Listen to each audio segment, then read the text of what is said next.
बोलो सच्चिदानंद भगवान की जय। सच्चिदानंद रूपाय विश्वोत्पत्त्यादिहेतवे तापत्रय विनाशाय श्रीकृष्णाय वयं नमः। शान्ताकारं भुजगशयनं पद्मनाभं सुरेशं विश्वाधारं गगनसदृशं मेघवर्णं शुभांगं लक्ष्मीकान्तं कमलनयनं योगिविर्ध्यानगम्यं वन्दे विष्णुं भवभयहरं सर्वलोकैकनाथं सर्वलोकैकनाथं श्रीपरमात्मने नमः। विषया विनिवर्तन्ते निराहारस्य देहिनः रसवर्जं रसोऽप्यस्य परं दृष्ट्वा निवर्तते। परम मंगलमय परात्पर परम अखिलेश्वर भगवान श्री सुदर्शन चक्रधारी भगवान श्री कृष्ण की वाणी से निसरित यह श्रीमद् भगवद गीता उपनिषद के रूप में हम लोग आज षष्ठ दिवस में प्रवेश कर रहे हैं। भगवान की महती कृपा है कि हम इस गीता के ज्ञान गंगा में यथामति यथागति स्नान करने का अवगाहन करने का प्रयास कर रहे हैं। भगवान योगेश्वर भगवान श्री कृष्ण अर्जुन को समझाते हुए कह रहे हैं, विषया विनिवर्तन्ते निराहारस्य देहिनः रसो रसवर्जं रसोऽप्यस्य परं दृष्ट्वा निवर्तते। परं दृष्ट्वा निवर्तते।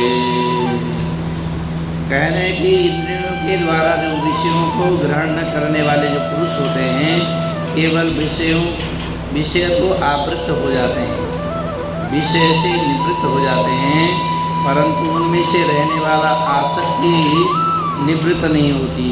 वह स्थित पुरुष कैसा हो जाता है का आसक्ति भी परमात्मा का साक्षात्कार करके निवृत्त हो जाता है, ऐसा पुरुष होता है। हे अर्जुन, आसक्ति का नाश होने के कारण यह प्रमथन बुद्धि वाला जो व्यक्ति है, इंद्रियों के यत्न करते हुए बुद्धिमान पुरुष मन को भी बलात् कर लेता है।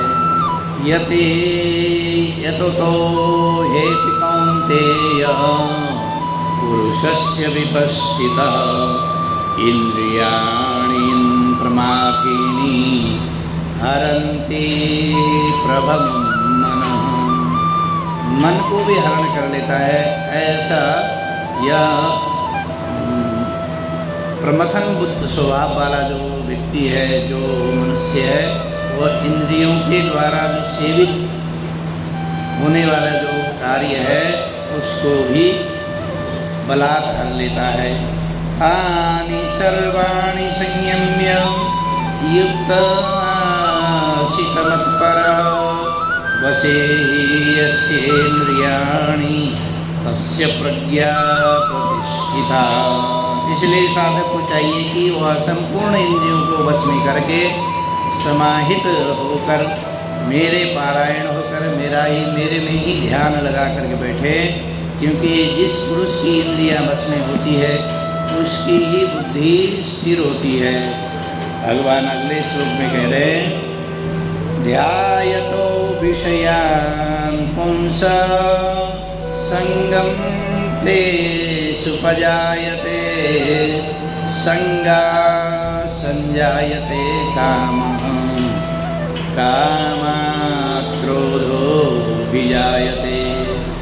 जब विषयों का विषयों का निरंतर चिंतन करता है वह जो पुरुष, विषयों के चिंतन करने से क्या होता है, संगम तेषु उपजायते, उन विषयों के प्रति उसकी आसक्ति बढ़ जाती है। जिन जिन विषयों का वह स्मरण करता है, चिंतन करता है, उन्हीं विषयों के प्रति उसकी आसक्ति हो जाती है। यदि हमारा जो विषय है, यदि सत्संग है, भगवान के प्रति हमारा चिंतन है, भगवान के प्रति हमारे इंद्रियां चिंतन कर रही हैं, तो निश्चित यही है कि हम लोग सत्संग के प्रति, भगवान के प्रति हमारा आकर्षण बढ़ जाता है।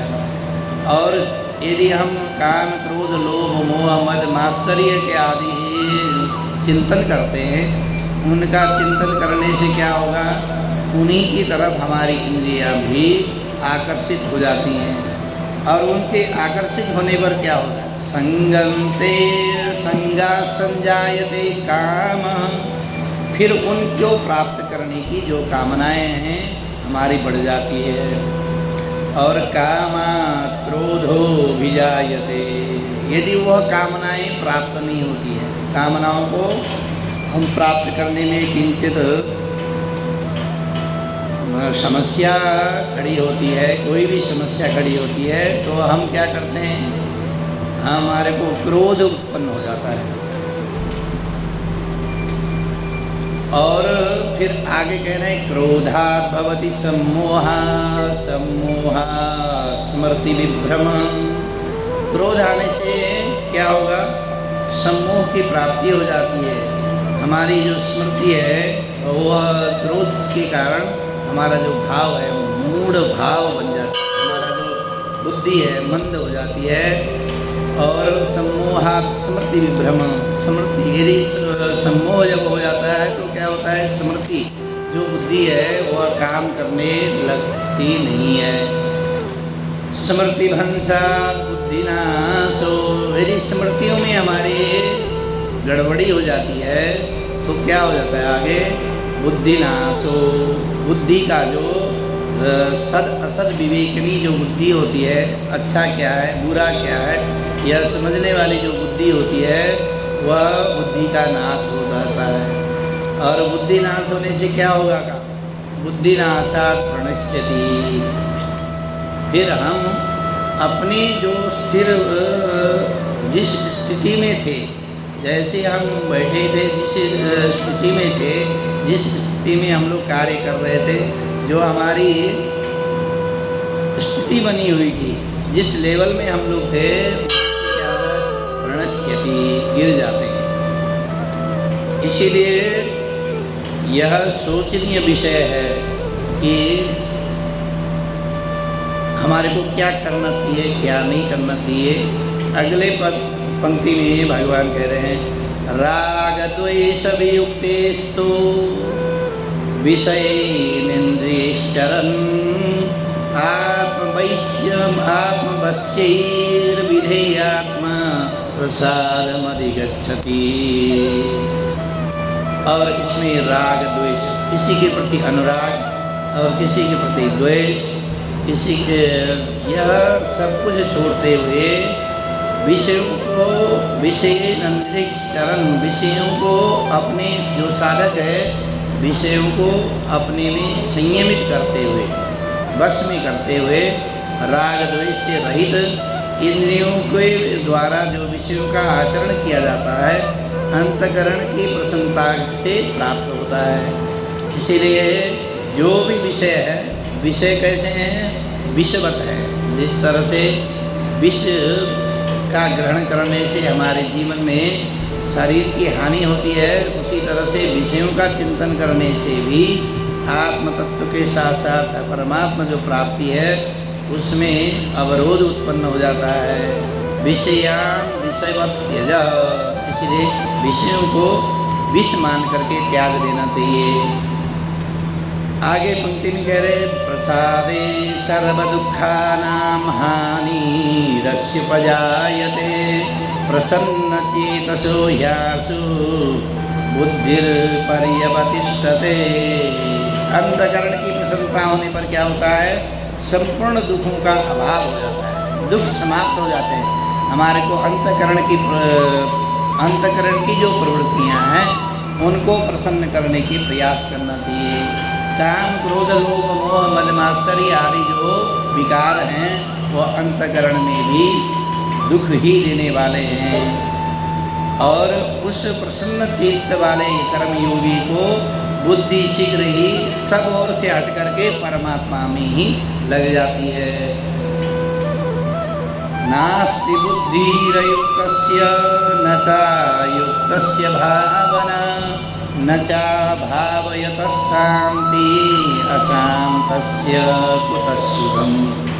यदि सुख सचमुच सुख प्राप्त करना चाहते हो तो क्या करना है? शांत चित्त होकर के रहना है, अशांति को त्यागना है। नास्ति बुद्धिरयुक्तस्य न चायुक्तस्य भावना, न जीते हुए मन और इंद्रियों वाले पुरुष में निश्चयात्मिक बुद्धि भी होती है। बिना जीते हुए जो पुरुष है मन और इंद्रियों को जब तक जीतता नहीं है तब तक उसमें निश्चयात्मिक बुद्धि नहीं होगी, बुद्धि में स्थिरता नहीं आएगी। और उस अयुक्त मनुष्य के अंतःकरण की भावना भी नहीं होती है। जो ऐसे अस्थिर जो मन वाले हैं उनके अंतःकरण में भी अस्थिरता ही रहती है। और वह भावनाहीन मनुष्य कभी भी जब मन में अस्थिरता रहेगी तो वह उसको शांति प्राप्ति नहीं होगी। और अशांतस्य कुतः सुखम, यदि सुख की कामना करना चाहते हो तो मन को शांत करना बहुत जरूरी है। शांत कैसे होगा? तो मन की जितने भी काम क्रोध लोभ मोह मद मात्सर्य आदि जो विकार हैं उन विकारों को संयमित करना होगा। जब संयमित करेंगे तभी जा कर के वह आपको सुख प्राप्त होगा। इंद्रियाणां हि चरतां यन्मनोनुविधीयते तदस्य हरतिं प्राज्ञां वायुर्नाममिवाम्भसि। क्योंकि जैसे जल में चलने वाली नाव को वायु हर लेती है।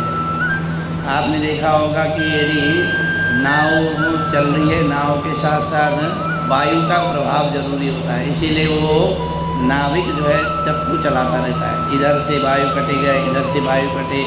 वायु के कटने से ही वह नाविक उस पार पहुंच सकता है। और लेकिन वायु का वेग यदि प्रकोप तेज रहेगा तो वह नाव सही दिशा में नहीं जा पाती है। और वो जो वायु क्या है? ये जो हमारे विकार हैं काम क्रोध लोभ मोह मद मात्सर्य आदि जो विकार है वही हमारे वायु है। उन वायु के यदि अधीनस्थ हो गया नाव तो वह अपने लक्ष्य तक प्राप्त करने में असफल हो जाता है। उसी तरह से इंद्रियाणां विचरतं यन्मनोनुविधीयते तदस्यं हरतिं प्राज्ञां वायुर्नाममिवाम्भसि। जिस तरह से वायु नाव को हर लेती है उसी तरह से जो इंद्रियां हैं वह मन को भी हर लेती है। इसीलिए बुद्धि को स्थिर करना बहुत जरूरी है। तस्माद्यस्य महाबाहो निगृहीतानि सर्वश। हे महाबाहो अर्जुन, इसलिए क्या करना है? अपने मन को निग्रह करना बहुत जरूरी है।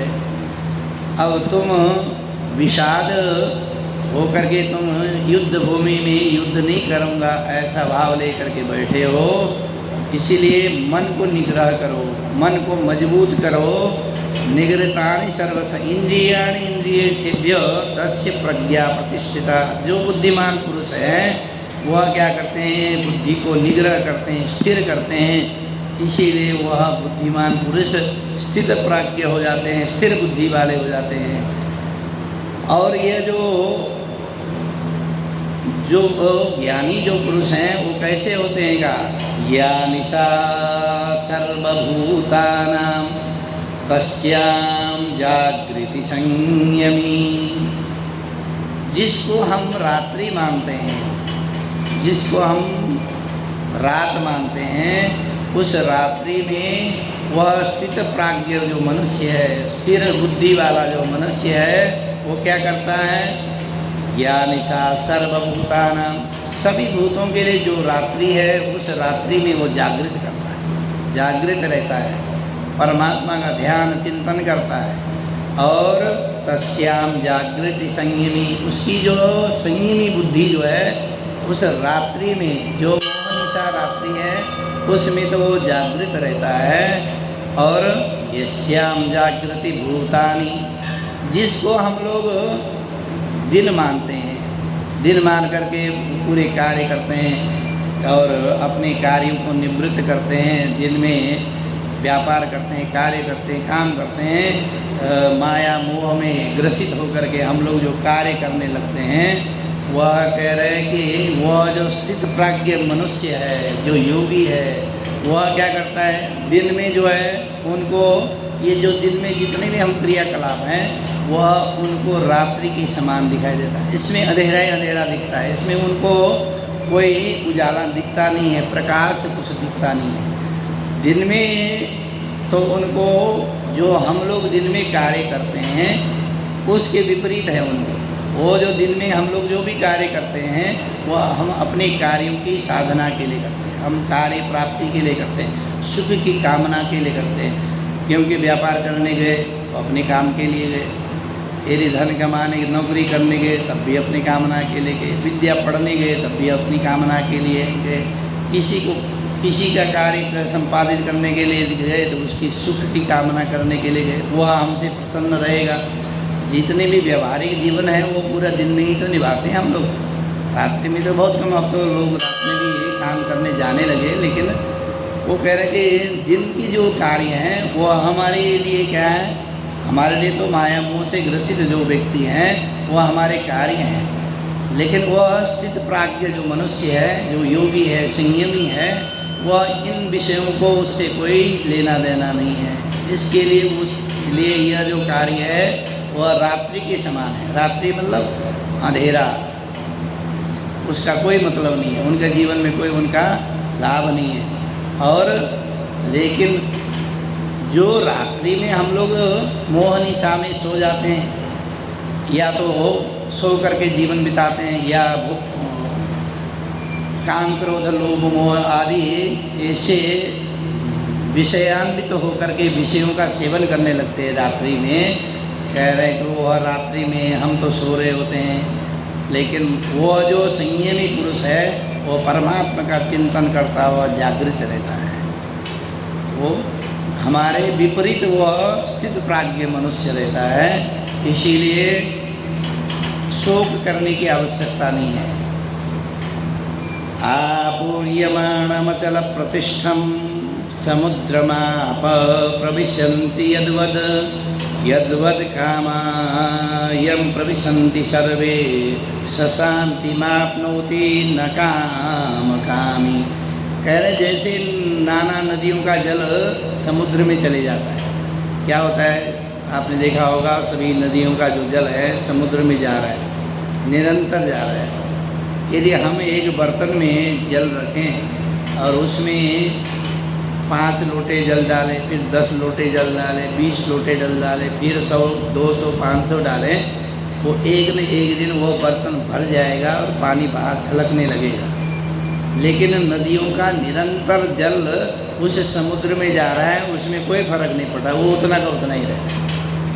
ऐसे ही कह रहे कि जैसे नदियों का जल चारों ओर से परिपूर्ण होकर के अचल प्रतिष्ठा वाले उस समुद्र में गिरते हैं और समुद्र कोई विचलित नहीं होता है, समुद्र यथावत रहता है।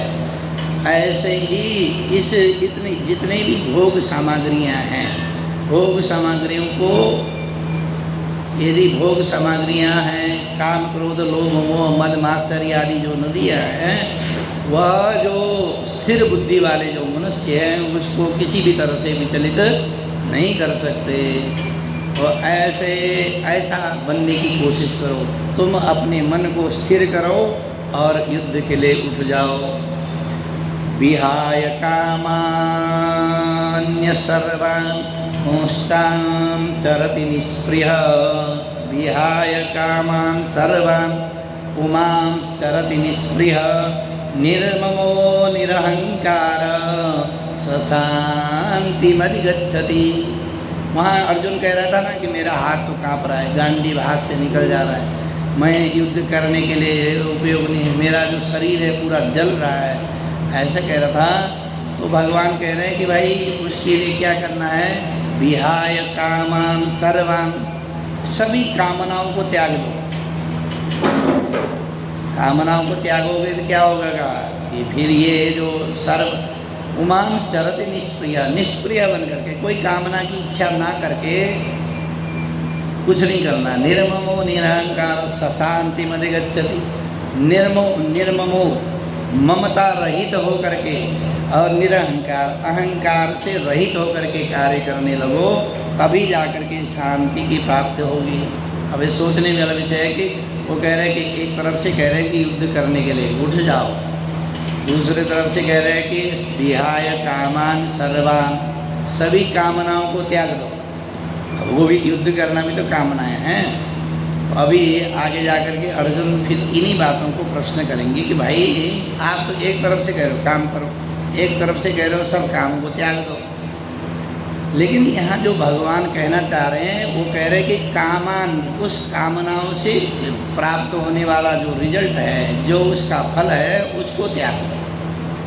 काम तो करो, इसीलिए तो पहले कहा ना कर्मण्य बाधिकारस्ते माँ फलेषु कदाचन, फल की इच्छा मत करो। यहाँ पर भी उनका कहने का आशय यही है, वो कह रहे विहाय कामान सर्वान, समस्त कामनाओं को त्याग करके पुमां चरति निष्प्रिय, कैसे आचरण करोगा, निष्प्रिय, उससे कुछ कामना की इच्छा ही नहीं है। निष्प्रिय, काम तो करो लेकिन निष्प्रिय, इच्छा उसकी फल इच्छा मत रखो। हम लोग क्या करते हैं, कोई भी काम करते हैं तो उसका रिजल्ट चाहते हैं। दुकान कर रहे हैं तो दुकान में बढ़िया बिजनेस चले हमारा, फैक्ट्री डाल देते, फैक्ट्री से आउटपुट बढ़िया निकले। मंदिर में जा रहे तो दर्शन करने से हमारे को लाभ हो, घर में धन धान्य की वृद्धि हो, घर में सुख शांति मिले। तो कामनाएं तो सभी है ना। वो कह रहे हैं कि कामना तो कैसे कैसे लोगों की भी कामना है, वो भी कामनाओं के अंतर्गत ही आता है। एक व्यक्ति गृहस्थी जीवन में रहते हुए सभी कामनाओं को लेकर के चलता है, और एक जो सन्यासी है वो सिर्फ भगवान का ही नाम लेता है और यह कामना करता है कि भगवान उसको प्राप्त हो जाए। उसकी कामनाएं और उसकी कामनाएं बराबर, उसमें कोई अंतर्भेद नहीं है। कैसे, वो कह रहे हैं कि कैसा व्यक्ति, वैसा व्यक्ति हम लोग बन सकते हैं। वो कह रहे कि करतल भोजन तरतल बास तदपि न मुंचति आशा पास। कह रहा आशा रूपी जो पास है उसको भी यदि छोड़ नहीं रही है तो उसकी भी कामनाएं हैं। कैसे, वो कह रहे करतल भोजन, सिर्फ हाथ में ही भोजन लेता है, इससे अधिक भोजन नहीं लेता। कह रहे तरुतल बास, तरु मतलब होता है वृक्ष, वृक्ष के नीचे बैठ करके भगवान का निरंतर चिंतन कर रहा है। लेकिन कामना क्या है, कह रहे कामना ये है कि भगवान की प्राप्ति हो। कामना उसकी भी होगी और हमारी भी कामना है। हमारी कामना बिजनेस बढ़िया चले, व्यापार बढ़िया हो, घर गृहस्थी बढ़िया चले, जीवन हमारा सुखी रहे। ये जो दोनों कामनाएं हैं उसमें कोई भिन्नता नहीं है। जैसे आपने देखा होगा कि यदि चोरी, किसी ने सुई की चोरी करी उसको भी चोर बोला जाएगा, किसी ने मूसल की चोरी करी उसको भी चोर बोला जाएगा, किसी ने बहुत बड़े भंडार की चोरी करी वो भी चोर होगा। तो ये जो चोर की, चाहे उसने बड़ा चोरी करी छोटी चोरी करी, वो चोर ही माना जाएगा।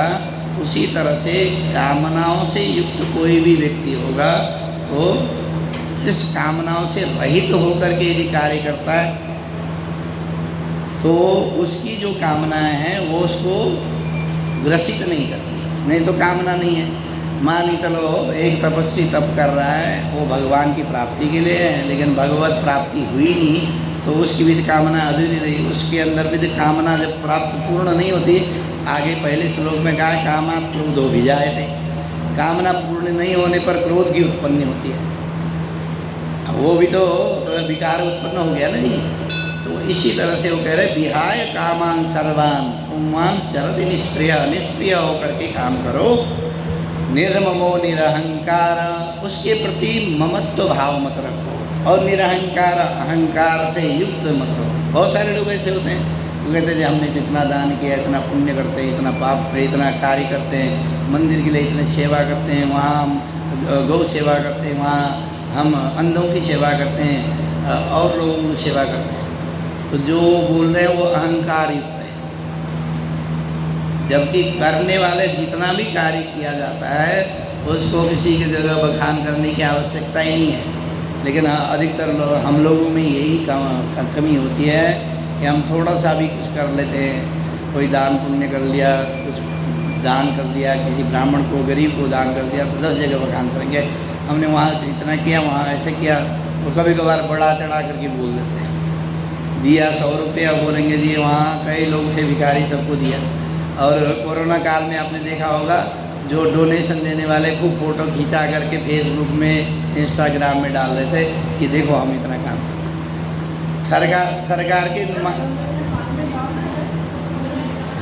सरकार के नुमाइंदे भी ऐसे ही काम करते हैं।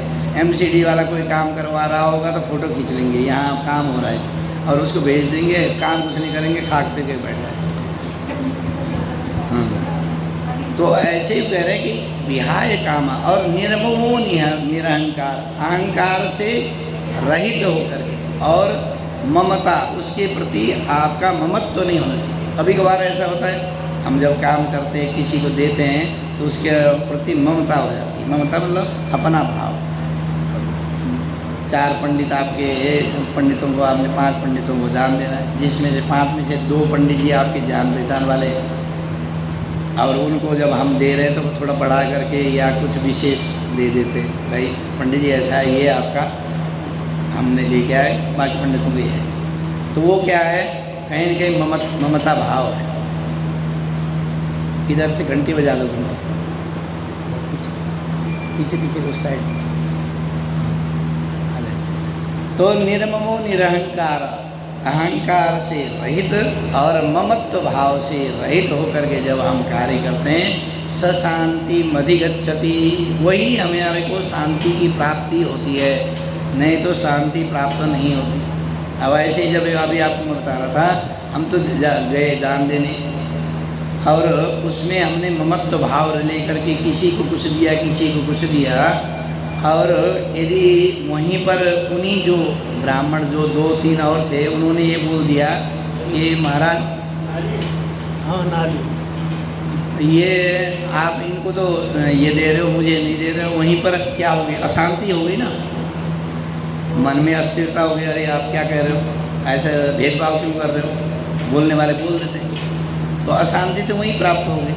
तो कह रहे कि शांति यदि चाहते हो तो क्या करना है, निर्ममो निरहंकार सशांति मधिगच्छति, तभी जा कर के आपको शांति प्राप्त हो सकती है।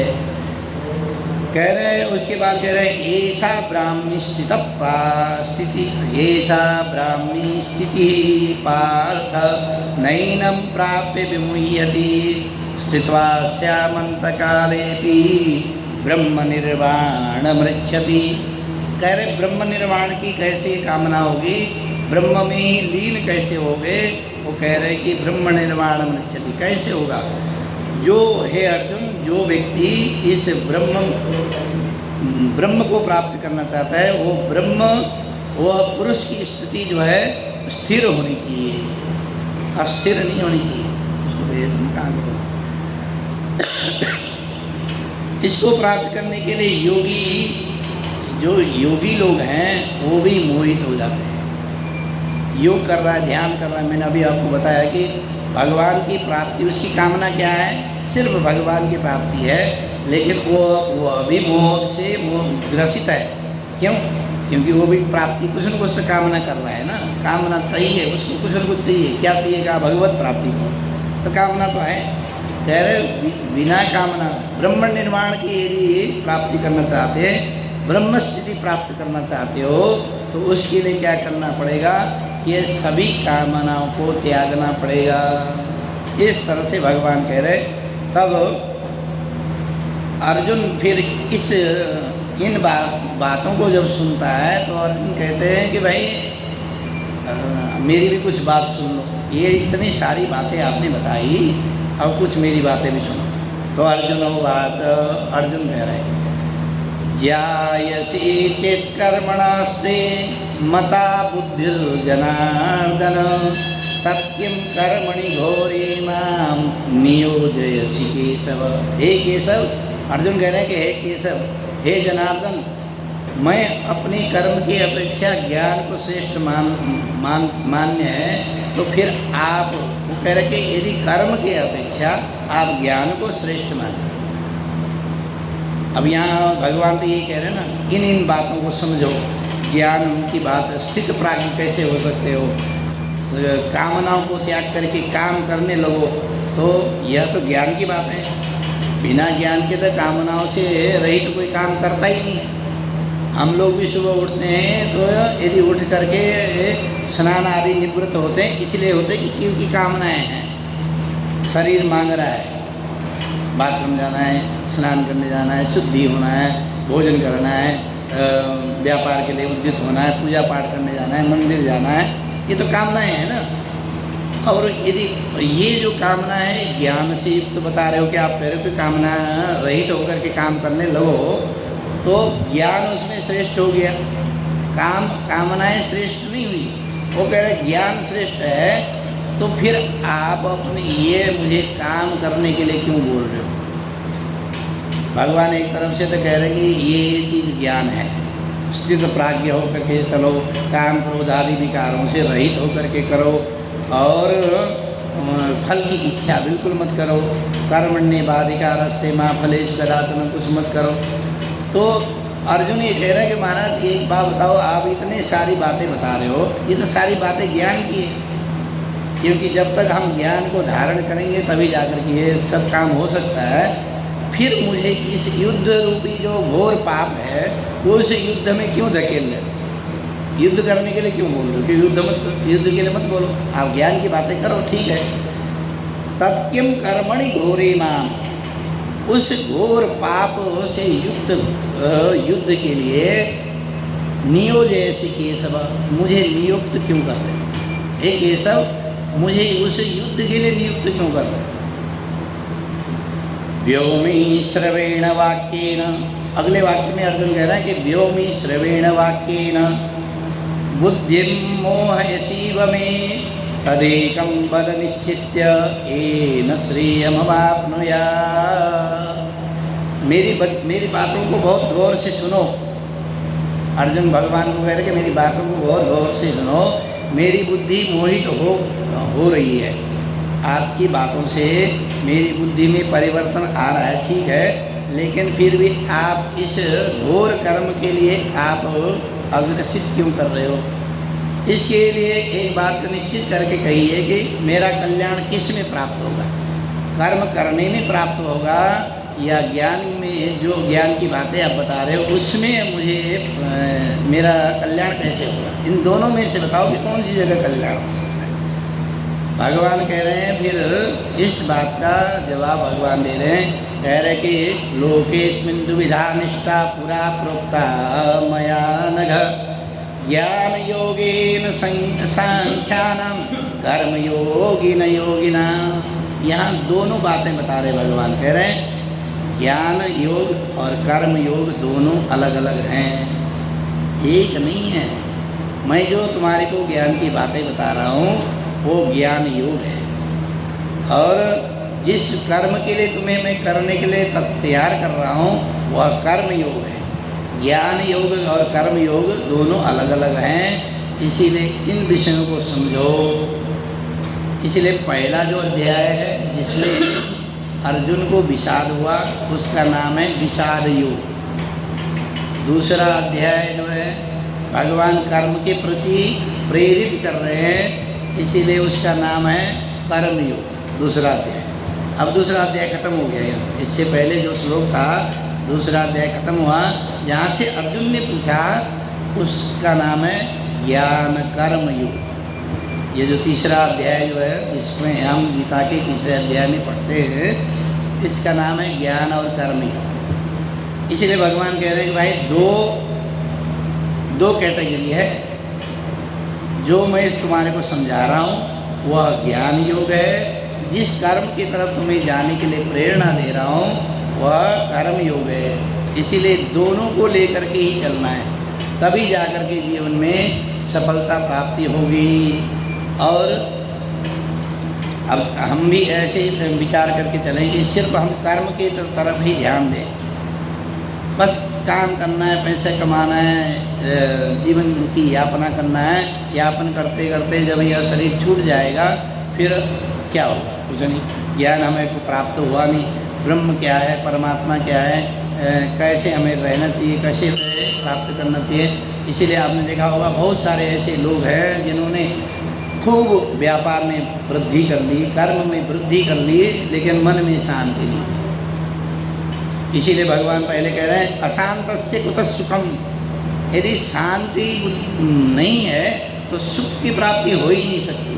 अशांतस्य कुतः सुखम, इसीलिए उसकी सुख की कामना बिल्कुल नहीं कर सकते, क्योंकि मन को स्थिर करना बहुत जरूरी है। तो यहाँ पर भी भगवान क्या कह रहे हैं? लोकेस्मिन् दुविधा निष्ठा पुरा प्रोक्ता मया नघ। कह रहे कि इस लोक में हे निष्पाप अर्जुन। अब अर्जुन को निष्पाप इसलिए कह रहे हैं क्योंकि उसके अंदर कोई पाप नहीं है, कोई बात छुपा नहीं रहा है अर्जुन। जो अंदर अंतःकरण में उसकी वृत्तियाँ हो रही हैं वही भगवान के सामने प्रकट कर रहा है। हम लोग क्या करते हैं? भगवान के सामने जो अंतःकरण में हो रहा है उसको प्रकट करते हैं क्या? नहीं करते। भगवान के सामने भी छुपाया रहता है हमारा। हम आते हैं और अंतःकरण में बहुत सारी वृत्तियाँ हैं, बाहर से कह रहे तेरा तुझको अर्पण में क्या लागे मेरा, और तन मन धन सब कुछ है तेरा। हम करते तो ऐसे हैं ना, बोल तो रहे तन मन धन सब कुछ है तेरा, और ये पंडित जी ने बोल दिया कि जो धन जेब में पर्स में रखा है सारा तेरा ही है, कह रहे हो अर्पण कर दो। कह रहे रे अपने क्या बात करते हो, हमारे को पैसे नहीं चाहिए। तो कहने का मतलब है कि जो अंतःकरण की वृत्तियां हैं वह बाहर प्रकट नहीं कर रहे हैं, जो बाहर प्रकट कर रहे हैं वो अंतःकरण में नहीं है। दोनों वृत्तियों का भिन्न है। इसीलिए वो भगवान कह रहे हैं लोकेस्मिन् दुविधा निष्ठा पुरा प्रोक्ता मया नघ। मैंने पहले भी बता दिया कि दो तरह की निष्ठाएं होती हैं। ज्ञान योगेन संख्यानां कर्म योगिन योगिनां। ज्ञान योगी को जो कौन है? ज्ञान योगी सांख्य योगियों को ज्ञान योगी कहा गया है। सांख्य योगी क्या हुआ? जो अनेकों तरह के ज्ञानों को इकट्ठा करके और उनमें आचरण करता है। सभी तरह के ज्ञानों को, ज्ञान की वृत्तियों को एकत्रित करके उसमें आचरण करता है। जैसे हम कहते हैं ना पाप नहीं करना चाहिए, झूठ नहीं बोलना चाहिए। ज्ञान तो है हमारे को, झूठ नहीं बोलना चाहिए। बच्चों को भी सिखाते हैं भाई झूठ मत बोलो। पड़ोसी आ गया, कहा जी पापा कहाँ हैं? उसने एक बच्चे को सिखा करके भेजा, कहना जी पापा घर में नहीं है। और वो बाहर जा कर के बच्चा तो अबोध है, वो कुछ ज़्यादा बोलता नहीं, उसको तो परमात्मा के ही जैसा है। वो बच्चा कहता है पापा ने कहा है, पापा घर में नहीं है, ऐसे बोलता है। तो ऐसे ही वो कह रहे हैं कि ज्ञान योगेन संख्या। जो ज्ञान, जितनी भी ज्ञान की वृत्तियाँ हैं उसमें यदि कोई आचरण करता है, और कर्म योगी नहीं योगी ना। अब योगी जो है वो कौन है? का कर्मों को एकत्रित करके, सभी कर्मों को जो निष्काम कर्म है उन कर्मों को जो एकत्रित करके कार्य करने लगता है वह कर्म योगी है। हम आपने देखा होगा एक व्यक्ति जिसका कोई उस कर्म के प्रति वो नहीं है, क्या है? लालच नहीं है कि मुझे इस कर्म से कुछ प्राप्ति होगी। वो काम कर रहा है, हम उसको कहते हैं अरे बड़ा कर्मयोगी है व्यक्ति है, कर्मयोगी है। हम भी बातों बातों में बोल देते हैं। और वो कर्मयोगी कौन है? कहा सभी कामनाओं को त्यागते हुए जो कार्य कर रहा है और कामनाओं से रहित होकर के जो कार्य कर रहा है वही कर्मयोगी है। एक इधर मध्य प्रदेश में है, कहाँ पर एक व्यक्ति ने पूरे पहाड़ खोद करके जगह बनाई, रोड बनाई, बाद में उसी का नाम हो गया, क्या माझी उसका नाम है। हाँ हाँ, तो वो जो माझी है उसने ये सोचा थोड़ी था कि सरकार मुझे कोई पुरस्कार देगी, मैं तब इसको रोड पर जगह बना दूँ। पूरी पहाड़ को काट करके पूरा रास्ता बना दिया। तो ये है कर्मयोगी का एक एग्जाम्पल, एक उदाहरण ये भी कह सकते हैं, जिससे उसके कोई किसी के प्रति कोई कामना नहीं थी, न गांव वाले न शहर वाले न किसी सरकार से उसको कुछ प्राप्ति की कोई कामना नहीं थी, लेकिन वो कर्मयोगी बन करके काम करा और लोगों के हित की कामना पे नहीं। तो ऐसे कह रहे कि जितने भी कर्म हैं, अब इतने सारे कर्मों को हम कर्मयोगी बन करके कोई काम करते हैं। हम तो मंदिर में भी यदि बैठे हैं, यहाँ मंदिर में सेवा कर रहे हैं, यदि हमारे को कोई काम दिया जाता है तो हम सोचते हैं कि ये काम हम क्यों करें, ये दूसरा जो सेवा करने वाला व्यक्ति है वो कर ले। या पंडित, हम लोग ब्राह्मण हैं तो ब्राह्मण भी ये है कि जो कर्म है उसमें कोई निष्क्रिय होकर के, उसमें कोई कामना रहित होकर के जब काम करते हैं तो वो कर्मयोगी माना जाता है। अभी कुछ दिन पहले मैंने जब भागवत की यहाँ की तो हमारी कोई कामना नहीं थी कि भाई भागवत से हमारी को ये प्राप्ति होगी या लोग हमें कुछ प्राप्ति होगी, ये कामना लेकर के नहीं कर रहे। ऐसे यहाँ पर भी जब हम गीता का हमने सोचा कि कुछ गीता का प्रवचन किया जाए तो इसमें भी हमारी कोई कामना रहित है। इसमें कोई कामना नहीं है कि भाई हमारे को इससे कोई चीज़ प्राप्ति हो। इसमें हमारी कामना ये हो सकती है कि भाई भगवान के चरणों में बैठ करके कुछ भगवान के चिंतन हो रहा है, ये कामना हो सकती है। बाकी तो कामना रहित होकर के जब हम कार्य करते हैं तो वो कर्मयोगी है। समस्त ज्ञान, जितना भी ज्ञान है, ज्ञान को एकत्रित करके ज्ञान से युक्त कर्म करने लगते हैं तो वो कर्मयोग ज्ञान योगी है। इस तरह से भगवान अर्जुन को समझाने की कोशिश कर रहे हैं। अगले पंक्ति में कह रहे हैं, न कर्मणा मनारभ्य नैष्कर्मं पुरुषो श्रुते सनुते न च संन्यासनादेव सिद्धिं समधिगच्छति। कह रहे मनुष्य न तो कर्मों का आरंभ किए बिना निष्कर्मता। कह रहे कि मनुष्य प्रत्येक क्षण कर्मों को आरंभ किए बिना नहीं रहता। हम भी तो ऐसे ही करते हैं। प्रत्येक क्षण हमारा जो है नया कार्य प्रारंभ होता है और प्रत्येक क्षण में पुराना कार्य खत्म हो रहा हो। यदि हम बैठे हैं तो हम पलक झपका रहे तो नया ही तो पलक झपक रही है, शरीर भी। यदि हमारे विचार में जो विचार आ रहे हैं वो नहीं आ रहे हैं और पुराने विचार समाप्त हो रहे हैं, नए विचारों को हम इकट्ठा करते हैं। शरीर में परिवर्तन हो रहा है तो नया परिवर्तन हो रहा है, पुराना परिवर्तन खत्म हो रहा है, ऐसे होता है। कह रहे कि न कर्मणा मनारभ्य नैष्कर्मं पुरुषो श्रुते। कह रहे मनुष्य न कर्मों के आरंभ किए बिना निष्कर्मता नहीं हो सकता। प्रत्येक क्षण कर्म कर रहा होता है। यानी योगनिष्ठ प्राप्त होने पर भी न कर्मों को केवल किया जाता है, त्यागने मात्र से नहीं होगा, त्यागते हुए भी वो त्यागना भी कर्म है। और इसी तरह से कर्मों की जो संख्या है वह निरंतर हमारे जीवन में बढ़ती रहती है। अब वो कर्म कैसे हैं वो अलग है विषय है, लेकिन कर्म निरंतर बढ़ते रहते हैं, कर्म में कोई कमी नहीं रहती। अब हम जैसे अभी बैठे हैं तो हम यहाँ कोई चीज़ सफाई कर रहे हैं, कोई चीज़ झाड़ रहे हैं, किसी चीज़ को हम स्पर्श कर रहे हैं, वो भी तो कर्म ही है। उंगली हाथ को ऐसे बैठे हैं तब भी कर्म है। यदि हमारे को निद्रा आ गई वो भी कर्म है, और निद्रा से जग गए वो भी कर्म है। पुराना जो हम 10 मिनट पहले जो नींद आ रही थी वो ख़त्म होकर के फिर दोबारा से नहीं सोए। तो प्रत्येक क्षण बिना कर्म के नहीं रह सकते, और प्रत्येक क्षण नया कर्म ही प्रारंभ होता है, पुराना कर्म प्रत्येक क्षण समाप्त भी हो रहा होता है। एक कर्म प्रारंभ हो रहा होता है, एक कर्म समाप्त हो रहा होता है। ये अगले पंक्ति में भगवान कह रहे हैं, नहीं कश्चित् क्षणमपि जातु तिष्ठत्य कर्म कृत कार्यते ह्यवश कर्म सर्व प्रकृति जैर्गुणैः। कह रहे निस्संदेह प्रत्येक व्यक्ति क्या करता है, प्रत्येक क्षण कर्म करता है, और कर्म के किए बिना नहीं रहता है। तो क्योंकि सारा मनुष्य समुदाय प्रकृति जनित गुणों के द्वारा परवश है, क्योंकि ये कर्म क्यों करता है, क्या जरूरत पड़ी कर्म करने की। आपने देखा होगा हम लोग जब सो रहे होते हैं तब भी हमारी बॉडी काम कर रही होती, हम तो सो गए, हमारे को निद्रा आ गई, और एक तरफ से निद्रा जब आई वो प्रारंभ कर्म है।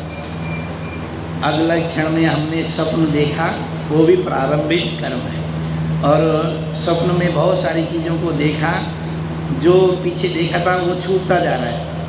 स्वप्न में आप देखेंगे, अभी हमने स्वप्न देखा कि एक सांप आया, सांप को हमने पकड़ा, और सांप आया, वो कर्म छूट गया, स्वप्न में भी छूट गया, और फिर आ गया, उसको हम पकड़ रहे हैं, वो भी पकड़ने के बाद उसने काट दिया, हम स्वप्न ही देख रहे हैं। हमारा शरीर सोया हुआ है, पूरा शरीर निष्कर्म हो रहा है, दिखने में तो कैसे लग रहा है, कोई काम नहीं कर रहा है, बॉडी कोई काम नहीं कर रही, एकदम स्थिर है, लेकिन अंदर काम हो रहा है। हमने खाया था पराठे जो है पचने में थोड़ी दिक्कत हो रही है, शरीर पचा नहीं पा रहा है, शरीर के अंदर जो रसायन है वो काम नहीं कर पा रहे हैं, तो हमारे को डकार आ रही, खट्टी डकार आ रही, पेट में गड़बड़ी हो रही है, या शरीर के अंदर भोजन है नहीं तो भूख लग जा रही है, रात को उठ करके भूख लगी, भाई रात को उठ कर भूख लगी मुझे तो प्रत्येक क्षण जो है हम किसी न किसी कर्म में लिप्त ही रहते हैं, कर्म में से पृथक नहीं हो पाते, अलग नहीं हो पाते। और कार्यते हेवस कर्म सर्व प्रकृति जोर गुणे, ये कह रहे ये जो जितने भी हम कर्म कर रहे हैं ये प्राकृत हैं। प्राकृत मतलब प्रकृति से उत्पन्न जो गुण है। निद्रा भी तो प्राकृत है जी, नींद आ रही है, सो रहे हैं, भोजन कर रहे हैं, खा रहे हैं, बैठ रहे हैं, उठ रहे, सारे प्राकृतिक गुण हैं। ठीक है, तो कह रहे सारे प्राकृतिक गुण हैं।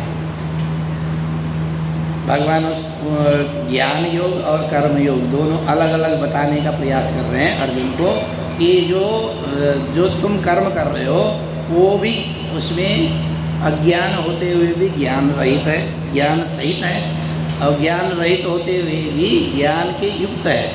कर्म जो है इस तरह से, और बिना कर्म किए पूरा जीवन हम नहीं रह सकते। यदि तुम्हारे को विषाद भी हो रहा है, तुम युद्ध नहीं भी करोगे तब भी तो कर्म कर ही रहे हो। तुम यहाँ से यदि गांडीव और रथ उठा करके यदि वापस अपने नगर के लिए निकल भी जाते हो, युद्ध नहीं करते हो, तब भी तो कर्म कर रहे हो। कर्म तो तुम छोड़ोगे नहीं, तुम्हारा कर्म तो करना ही है। और यह कैसा गुण है, कहा सर्व प्रकृति जोर गुण ही, यह प्राकृतिक गुण है, इसमें कोई भिन्नता नहीं है। जब तुमने यहाँ से उठ करके युद्ध नहीं करना है, चले जाना है, तो इससे अच्छा युद्ध ही कर लो, कर्म तो करो, जिससे अपयश की प्राप्ति नहीं होगी। वो भगवान ये कह रहे हैं, आगे कह रहे कर्मेंद्रियाणि संयम्य य आस्ते मनसा स्मरन्, कर्मेंद्रियाणि संयम्य य आस्ते मनसा स्मरन्, इंद्रियार्थान् विमूढ़ात्मा मिथ्याचार स उच्यते। जो विमूढ़ व्यक्ति है, जिसको बुद्धि पूर्ण रूप से विकसित नहीं है, वो कैसा व्यक्ति होगा? वही तो मूढ़ होगा ना। हम जिसको कहते हैं मंद बुद्धि, बुद्धि उसकी पूर्ण रूप से विकसित नहीं है। जैसे आपने देखा होगा, जैसे जैसे हमारी उम्र बढ़ती है वैसे वैसे बुद्धि में विकास होने लगता है। जब बचपना होता है तो उस बचपना में तो वो अपने माता पिता को भी ऐसे नोच देता है, थप्पड़ मार देता है, और बाथरूम कर देता है, गंदगी कर देता है, तो उसको बुद्धि नहीं है। कह रहे कि मंद बुद्धि जो व्यक्ति है वो कैसे है, इंद्रियों को हठात ऊपर से रोक करके, अब जो मंद बुद्धि किसको बता रहे हैं, जैसे आपने देखा होगा बुद्धि का पूर्ण रूप से जिसका विकास नहीं हुआ वह शरीर जनित जो विकार हैं वो विकारों को तुरंत ही कर देता है। जैसे बच्चा, मैंने अभी बताया कि बच्चा यदि बाथरूम कर देता है तो उसको कुछ पता नहीं है अभी करना चाहिए नहीं करना चाहिए। 10 आदमी बैठे हैं उस समय भी यदि छोटा बच्चा है तो वो बाथरूम कर देगा, टॉयलेट कर देगा या उल्टी कर देगा या कुछ भी कर देगा। तो ऐसे ही जो व्यक्ति मूढ़ व्यक्ति है वह शारीरिक जनित जो विकार हैं वह तुरंत ही विकार, काम क्रोध आदि भी विकार ही तो हैं, वो भी काम क्रोध लोभ मोह मद मात्सर्य आदि भी विकार हैं। एक मद से युक्त व्यक्ति होगा, वो रोड में चाहे 10 आदमी खड़े हैं 20 आदमी खड़े हैं, शरीर का मद है या पैसे का मद है, वो 10 आदमी सामने कुछ भी बोल देगा, कुछ भी कर देगा, करेगा कि नहीं करेगा, ऐसे ही होगा।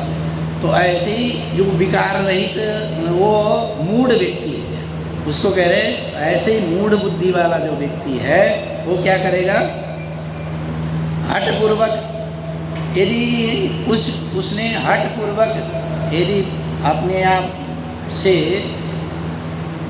हट करके भी यदि वो ये कहता है कि भाई मैं ये काम नहीं करूँगा, उसको किसी भी कार्य को रोक लेता है, हठपूर्वक होता है तो बुद्धिमान नहीं है, मूढ़ व्यक्ति है, लेकिन फिर भी उसको पता चल रहा है कि अरे ये कार्य यहाँ नहीं करना चाहिए, तो हठपूर्वक जब रोकता है तो वो भी एक तरह से दम्भ ही है।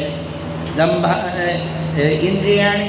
इंद्रियार्था विमूढ़ात्मा मिथ्याचार से उच्यते, यह मिथ्यावाद।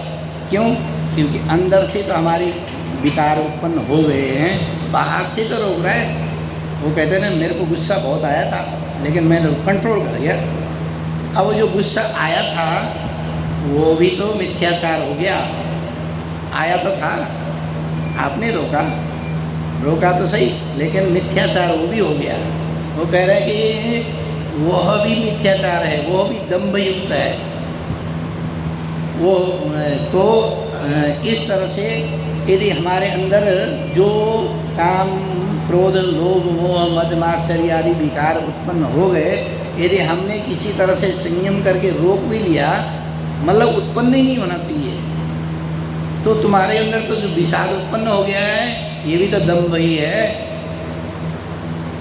आगे कह रहे हैं यस्त्वेन्द्रियाणि मनसा नियम्यारभते अर्जुनः कर्मेन्द्रिये कर्मयोग मसक्तं स विशिष्यते।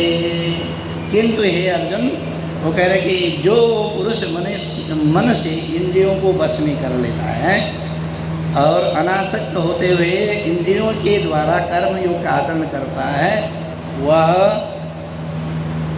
निग्रह करने के कारण उस व्यक्ति से श्रेष्ठ हो जाता है।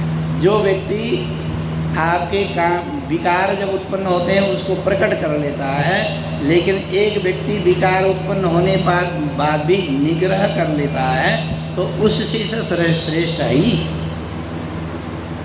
एक तरह से पहले कह रहे हैं कि जो यदि विकार उत्पन्न हो गया, आपने बाहर से निग्रह कर भी लिया, वो भी दम्भ ही माना जाता है। लेकिन वो कह रहे हैं कि उस व्यक्ति से तो श्रेष्ठ हो गया जिसने विकार उत्पन्न, यदि क्रोध आ गया, हमने क्रोध प्रकट कर लिया, फिर हमारे युद्ध हो गया, तो उससे अपेक्षा तो जिसने क्रोध आया उसने संयम कर लिया, वो भी तो संयम ही हुआ। वो कह रहे हैं कि उससे तो वो श्रेष्ठ व्यक्ति है ही। नियतम, आगे कह रहे हैं नियतम कुरु कर्मत्वं कर्म ज्यायो ह्यकर्मण शरीर यात्रा पिचते न प्रसिद्धैर कर्मण। तो अब तुम्हें कैसा कर्म करना है, अर्जुन को कह रहे हैं अर्जुन तुम्हारे को करना कैसे है? कह रहे तो शास्त्र विहित कर्तव्य कर्म कर, जो शास्त्र में बताया गया है। अब शास्त्र में क्या बताया गया है? जिस कर्म के लिए हम गए हैं उस कर्म को पूर्ण करना ही, संपादित करना ही तुम्हारा धर्म है। कर्मो ही धर्म, वो ही कर्म है। अब हम कार्य करने के लिए जिस कार्य के लिए गए हैं उस कार्य को पूर्ण करने के बाद ही वापस लौटना, तो तुम्हारा ये धर्म है, यही कर्म है। शरीर यात्रा पिचते प्रसिद्ध कर्मण, और वह किससे होगा? शरीर यात्रा, शरीर के द्वारा निर्वाहित होने वाला जो कर्म है। इसीलिए तो इस कर्म योग को अलग समझ। वो कह रहे हैं कि कर्म योग अलग है, तुम जिस कार्य के लिए गए हो उस कार्य को पूर्ण करके ही वापस लौटना तुम्हारा कर्म है। और इसीलिए तुम उस कर्म को पूर्णतया करोगे, तभी जाकर के तुम्हारी यात्रा, शरीर यात्रा भी पूर्ण मानी जाएगी। और अब यज्ञ के बारे में कह रहे हैं। यज्ञ क्या है? क्या यद ज्ञेयम तद यज्ञम। हम लोग अधिकतर तो यज्ञ ये सोचते हैं कि लकड़ियों को इकट्ठा करके आहुति देना वो यज्ञ है। भगवान कह रहे हैं नहीं, वो यज्ञ नहीं है। वो कह रहे हैं यद ज्ञेयम यद तद यज्ञम, जो ज्ञानपूर्वक कर्म की सफलता के लिए किया जाने वाला, भगवत सन्निधि प्राप्ति के लिए किया जाने वाला जो कर्म है, वही कर्म यज्ञ है। जो ज्ञानपूर्वक कार्य सिद्धि के लिए किया जाने वाला और भगवत सन्निधि प्राप्त करने वाला कर्म है, वही यज्ञ है। अब हम यदि व्यापार करने के लिए जा रहे हैं, उसमें यदि कामना तो है, कामना की सिद्धि तो है, लेकिन यदि उसमें भगवत तत्व नहीं है, परहित नहीं है, दूसरे के उपकार के हित के लिए हम वो कर्म नहीं कर रहे हैं, तो वह यज्ञ नहीं है और वो फिर धर्म की श्रेणी में नहीं आया। देखिए, हम व्यापार करने जाएं, उसको थोड़ा सा मॉडिफाई किया जाता है। मॉडिफाई मतलब थोड़ा सा परिवर्तन किया जाए तो वो यज्ञ की श्रेणी में आ जाएगा, और यदि वो नहीं करा जाए तो यज्ञ की श्रेणी में नहीं आएगा। व्यापार करने गए, व्यापार में हमारे साथ जो संयुक्त जो व्यक्ति है, 4 आदमी है, 5 आदमी, 6 आदमी है, हमने ये सोचा कि जिस कार्य को हम कर रहे हैं उस कार्य से इन 5 लोगों का उदर पूर्ति होगी और इनका जीवन में सुदृढ़ हो, ये भी सत्कर्म की तरफ अग्रसित हो। यदि हम इस तरह से कार्य करने लगे तो वो क्या कर्म हो गया? वह कर्म सत्कर्म में प्रवृत्त हो गया, चेंज हो गया। उसके कर्म तो कर रहे हैं हम व्यापार, लेकिन हित की कामना से और परमात्मा की प्रसन्नता से के लिए कर रहे हैं, तो वो क्या कर्म हो गया? यज्ञम तद यज्ञम। यही कह रहे हैं यज्ञार्थात् कर्मणो न्यत्र कर्मोयम कर्म बंधना। वो कह रहे हैं लोकोयम कर्म बंधना। इसमें जो है कर्म बंधन में फिर हम बंधते नहीं। अब कर्म बंधन में कैसे बनेंगे? अब ये सोच के चलेंगे कि ये जो फर्म है, ये जो व्यापार है, ये जो कर्म हम कर रहे हैं, ये मैं मालिक हूँ। अब इसमें कर्म बंधन में जब आप मालिक हो जाते हैं तो जिम्मेदारी किसकी हो जाती है? आपकी। लाभ हानि सुख दुख की जिम्मेदारी आपकी हो जाती है। अब हम जिस कार्य को कर रहे हैं, अधिकतर हम बोलते ज़रूर हैं सब भगवान की कृपा है, भगवान देखेंगे, लेकिन हम मानते हैं कि मालिक मैं ही हूँ। मानते तो ऐसे ही है, भाई मैं मालिक। यदि कोई पूछने आते भाई ये इसका ऑफिस का मालिक कौन है? कह रहे मैं हूँ, बोलो। तो उसमें हम भगवान को सम्मिलित नहीं कर रहे हैं, सिर्फ बोल रहे हैं। तो बोलने से काम नहीं चलेगा। वो कह रहे हैं कि उसमें सम्मिलित करना है। करना क्या है? कार्य करने के लिए हम जा रहे हैं, उस कार्य से लोगों का लाभ हो, हमारा भी लाभ हो, परंतु उसमें भगवान की सन्निधि प्राप्त हो, तब जाकर के वो यज्ञ की श्रेणी में आएगा। सन्निधि प्राप्त कैसे होगी? अब भगवान की सन्निधि तभी प्राप्त होगी जब भगवान को हम उस कर्म से संबंध जोड़ देंगे। और भगवान हमसे बड़े हैं। आपने देखा हो, जो भी हम कार्य करते हैं उसमें हमसे जो बड़ा व्यक्ति होता है उसको बड़ा स्थान ही दिया जाता है। तो हमारे बड़े माता पिता व्यवहारिक जीवन में तो ऐसे होता है ना, तो हम उनको अपना बड़ा स्थान उन्हीं को देते हैं। भगवान हमसे बड़े हैं, भगवान को स्थान मुख्य रूप से दे करके जब हम कार्य करने लगते हैं तो क्या हो गया? तब वो यज्ञ की श्रेणी में आ जाएगा। जो भी कर्म हम कर रहे हैं वो यज्ञ की श्रेणी में तभी आएगा। और कर्म बंधन से मुक्त हो। कह रहे कि लोकोयम कर्म बंधन, ये जो कर्म बंधन है, कर्म का जो बंधन। अब कर्म बंधन कैसे है आपको मैं समझा देता हूँ। एक बार फैक्ट्री के मालिक के पास इनकम टैक्स का छापा पड़ गया। इनकम टैक्स का छापा पड़ा तो जो इनकम टैक्स अधिकारी है आते ही इसका पकड़ के ले गए, मालिक को ही पकड़ के ले गए ना। अब जब हमने भगवान को बना लिया तो कर्म बंधन से तो हम मुक्त हो गए ना। हमारे को तो पकड़ के नहीं ले जाएंगे, ले जाओ नहीं तो ले जाओ। व्यवहारिक जीवन में हो, देखिए यदि हमने अंतःकरण से, बाहर रूप से नहीं, अंतःकरण से परमात्मा को ही सौंप दिया है कर्म, तो वो जो कर्म है उस कर्म बंधन से हम मुक्त हो जाते हैं। भागवत में कथा आती ना, जब काली नाग को भगवान कहते हैं कि तुमने यहाँ विश्व भ्रमण किया है, इसलिए इस दह से, काली दह से चले जाओ, दूर चले जाओ। तो वो नाग पत्नियाँ प्रार्थना करती हैं कि महाराज हमारे स्वामी को बख्श दो। तब नाग पत्नी से वो काली नाग कहता है चुप रहो, पहले चुप रहो, तुम इनसे प्रार्थना करने की ज़रूरत नहीं। वो कह रहे क्यों? कह रहे प्रार्थना इसीलिए करने की ज़रूरत नहीं है, इनसे मैं कुछ 2-4 प्रश्न पूछना चाहता हूँ। कह रहे भगवान कह रहे पूछो, क्या पूछना चाहता हूँ? तो कहता है जी ये जो नागों का जो शरीर है वो किसने बनाया? भगवान कह रहे हमने बनाया। तो इसमें जो शरीर है इसमें विष किसने दिया? विष कहाँ से आया? विष, वो कह रहे कि विष को भी हमने बनाया। तब शरीर आपने बनाया, विष आपने बनाया। हमारा स्वभाव जो है, क्रोधी जो स्वभाव है वो किसने बनाया? वो कह रहे वो भी हमने बनाया। जब विष आपने बनाया, क्रोधी स्वभाव आपका है, शरीर आपका है, तो फिर आपसे हम क्षमा क्यों मांगे? हमारा तो काम है, जो काम आप दोगे वो काम हम करेंगे। इस बात से भगवान बड़े प्रसन्न हो जाते हैं। वो कहते हैं देखो समर्पण है, चाहे वो विष भवन कर रहा था लेकिन भाव तो समर्पण है, तो भगवान उसको छोड़ देते हैं। और कहते कि तुम, जब वो कहता है कि मुझे जाना है, भगवान अनेकों बातों से उसको, तो कहने का मतलब है कि वो वहाँ पर क्या कर रहा है? कर्म बंधन से मुक्त हो रहा है ना।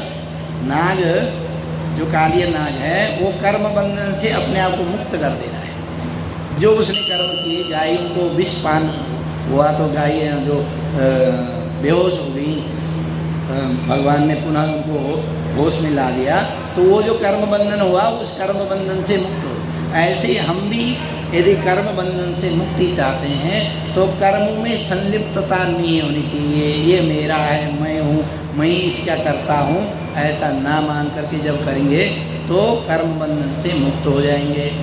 अर्जुन को भी कह रहे हैं कि जो युद्ध कर रहा है वो युद्ध तू नहीं करने वाला है, तू कर्म बंधन से मुक्त हो, तू उस कर्म बंधन, तब वो युद्ध जो है युद्ध यज्ञम, ये भी यज्ञ की श्रेणी में आ जाएगा। और यज्ञ आगे यज्ञ के बारे में बताएंगे, बड़ा बहुत मतलब ये जो विषय है, इन विषयों को जितने हम गहराई में जा सकते हैं उतने ही आनंदित हो सकते हैं और सांसारिक व्यवस्थाओं को बहुत अच्छी तरह से समझ सकते हैं। अब अधिकतर क्या होता है कि यदि हम कर्म को यज्ञ में यदि जोड़ नहीं पाते हैं तो वह कर्म बंधन रहता है और अनेकों तरह से काम, क्रोध, लोभ, मोह, मद, मात्सर्य आदि विकार हमारे अनंत आते हैं। मन में अस्थिरता होती है, स्टेबिलिटी नहीं आती है, मन उच्चाटन रहता है। लेकिन कर्म बंधन से मुक्त चाहते हैं तो भगवान को उसमें जोड़ दिया, कर्म बंधन से मुक्त हो गए। फिर काम, क्रोध, लोभ, मोह, मद, मात्सर्य आदि जो विकार है वह विकार से रहित होकर के एकदम स्वच्छंद होकर काम करने लगते हैं। काम एकदम से कार्य भी हमारा बढ़ने लगता है। व्यवसाय में भी देखिए, व्यवहारिक जीवन में भी देखिए, यदि आपके वहाँ नौकर काम कर रहा है, 2-4 लड़के रखें, 5 लड़के रखें, उनको ये बोल दे भाई ये जो ऑफिस है वो तेरा है, ये जो फैक्ट्री है ये तेरी है। जब हम ऐसा बोल दे, ये कह दें कि भाई ये सब कुछ तेरा है, तो वो भी क्या सोचेगा, अरे मैं भी मालिक बन गया। फिर उसका दूर दराज से, बिहार से, यूपी से, किसी दूर दराज एरिया से कोई उसका मित्र मिलने आया, वो कहेगा देखो मेरा ऑफिस है, ये सीए का ऑफिस में अपना है, अपना भाव रखेगा ना।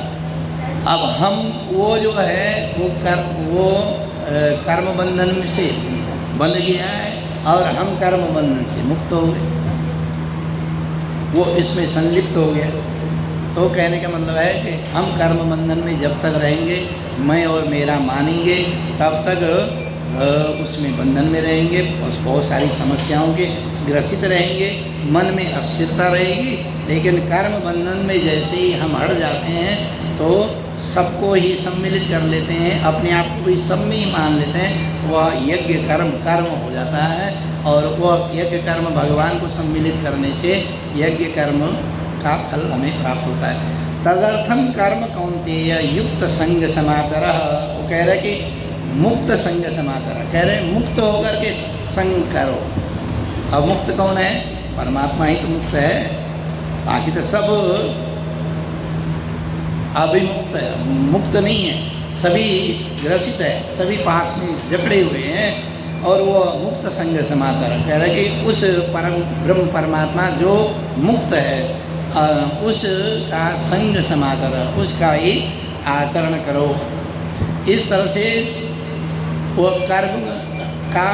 कर्म योग का और ज्ञान योग का दोनों का एक साथ भगवान अर्जुन को समझाने का प्रयास कर रहे हैं। चलिए फिर कल यहीं से प्रारंभ करेंगे।